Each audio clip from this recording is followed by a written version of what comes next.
पाणीपोषी लोकों को पानी अभाव।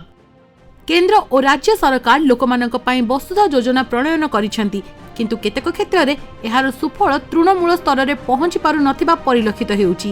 योजना ठारू बहुत दूर में सरकार को वसुधा योजना साधारण लोकों को विशुद्ध पानीय जल जोगाण निमंते सरकार कोटी कोटी टंकार प्रकल्प करथिबा बाहास्फोट मारुथिबा बेले तृणमूल स्तर में किंतु एई सबु योजना ठारू बहुत दूर में रही जाइछि।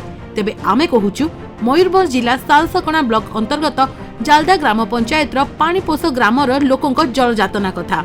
एठारे प्राय 500 अधिक लोक बसवास करुथिबा बेले प्रति 100 जन को नै गोटी नलकूप खोला जाइछि।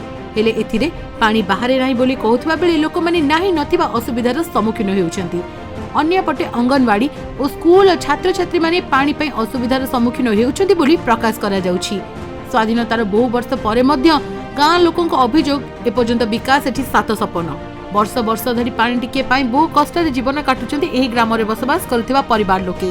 विभिन्न समस्या नहीं बारंबार प्रशासन अधिकारी आरंभ कर राजनेता पर्यंत गुहारी जणाइथिले मध्य प्रतिश्रुति छड़ा कौन सुफल मिल नथिबा ग्रामवासी प्रकाश करिसेंति।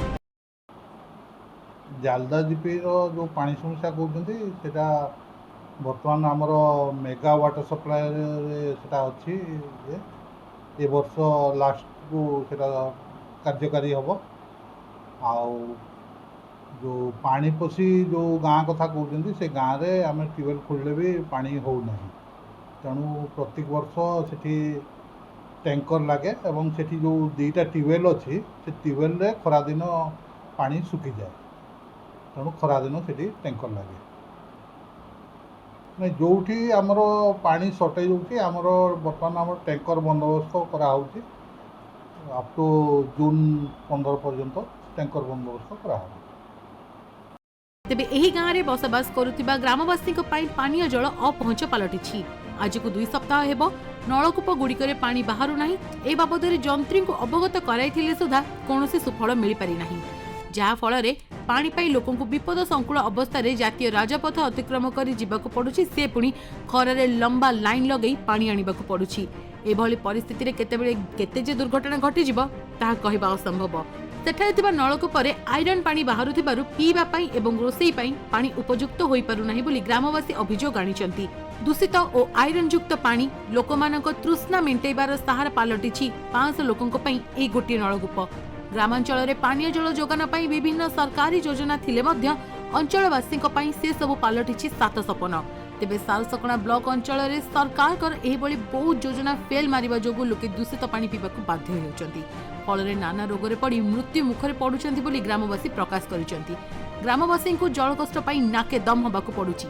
एही ग्राम रे पानीय जलर सुविधा नथिबारु दूषित पानी पी तृष्णा मेंटाउचंती।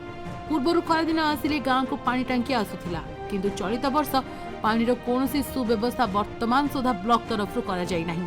तेबे एप्रिल मासरु एते परिमाण रे जल कष्ट देखा देथिबा बेले आगुको आहुरी भयावहता हेबार आशंका रहिछि।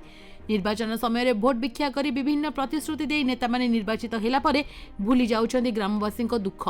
यह ग्रामवासी जणाइछन्ती ए ग्रामवासी को भल पानी टोपे मिलु नथिबारु दूषित पानी ही एमानक पई लाइफ लाइन साजिछि। एथिप्रति प्रशासन दृष्टि दे समस्यार समाधान करने को अंचलवासी दाबी जणाइछन्ती। तेबे स्वाधीनतार मौलिक अधिकार भारतीय नागरिकों को केबे मिलुछि और सरकार ताहा केबे सुनुछन्ती एहा देखिबाकू बाकी रहिला। मयूरभंज जिला सालसकणारू तपन कुमार दंडपाटक रिपोर्ट, कलिंग भास्कर।